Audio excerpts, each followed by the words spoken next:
Everyone is busy with their own life, and that's your freedom. While some people are chasing likes and approval, others are building character. Be honest. Does your mood today depend on what people say, or on your own principles? We often live by someone else's script, trying to meet expectations, chasing trends, afraid to make a mistake or be judged. But here's a simple truth. People think about us far less than we imagine. Their attention is a flash, not a spotlight. We spend energy on what we can't control. Other people's opinions, platform algorithms, the mood of the crowd. Then we wonder why the anxiety never leaves. Picture this. Today, you're praised. Great job. Tomorrow, silence or criticism. If your self-worth is tied to that roller coaster, it will toss you around for years. Stoicism offers a clear solution. Build your foundation inside, not on random judgments outside. Epictetus taught, "We're disturbed not by events, but by our judgments about them." That means external evaluation is neutral. Our mind gives it color. Seneca added, "We suffer more in imagination than in reality." We build the furnace of expectations, and we can turn it off. Marcus Aurelius, an emperor who could have had all the applause, looked for approval only in his own mind. He aimed at duty, not noise, virtue, not hype. That's the shift, from the changeable to the stable. The Stoic question is simple. Is this within my control? If yes, act. If no, let it go. No drama. No sticky resentment. Calm clarity. An athlete doesn't train for applause. They train to get 1% better. Success is the repetition of right actions, not one moment of someone else's excitement. Applause doesn't build willpower. Discipline does. Now, practice. 5 simple exercises that bring control back inside. First, each evening, split a page in 2. Within my control and not within my control. Write down the day's events.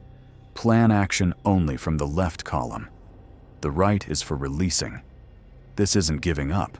It's protecting attention. Second, do one value-driven action in silence. Don't post it. Don't share it. Don't collect reactions.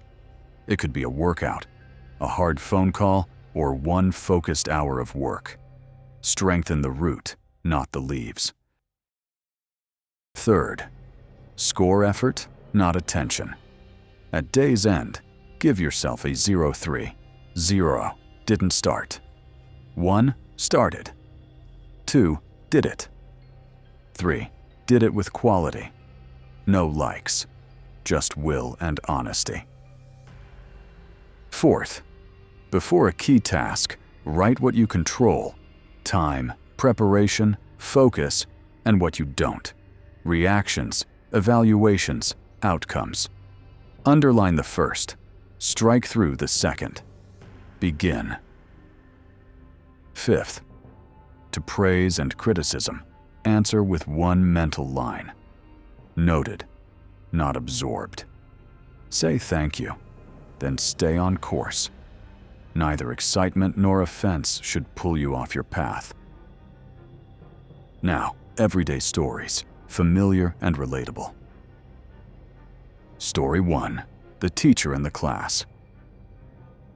A new teacher prepares an open class. The mind spins worries. Forget a point, lose the room. Strict looks from colleagues. In the morning, they check 2 columns. In their control, lesson plan, timing, calm breathing, attention to the students. Not in their control, student moods, the principal's expression, random noise. In class, they do stumble once. The feedback is polite but muted. Before, this would have ruined the week. Now, they give themselves a high effort score. Prepared, Showed up, delivered. A month later, another class goes smoother, tighter, clearer, steadier. Story 2. The parent and the playground. A toddler melts down at the park. Other parents glance over. Someone shakes their head. The first wave is shame and the urge to explain. The parent pauses. What's in my control? Calm tone, a hug, a clear boundary, leaving if needed. Not in their control. Other people's looks and comments. They kneel, speak one clear sentence, guide the child away, breathe.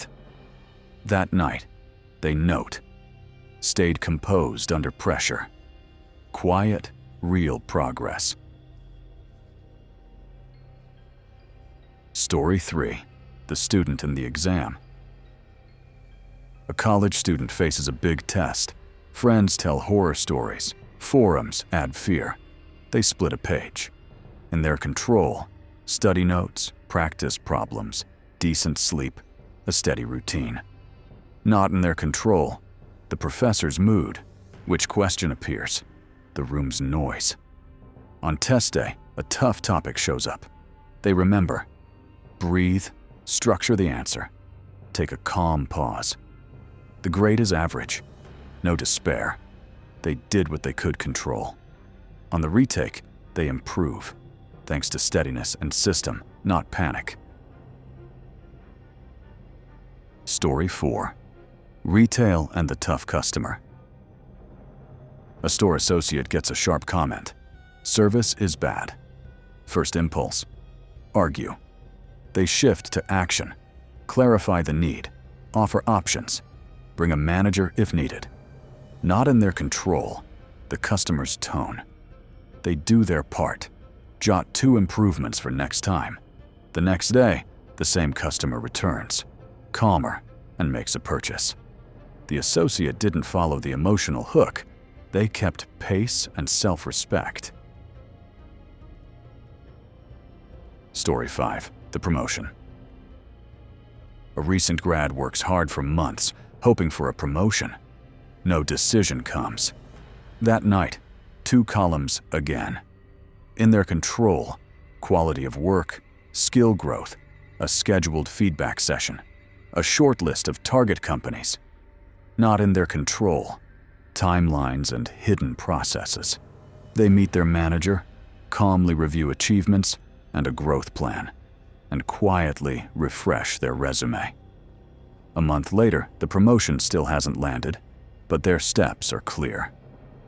When a better opportunity appears a few months after, they're ready, without resentment or rush.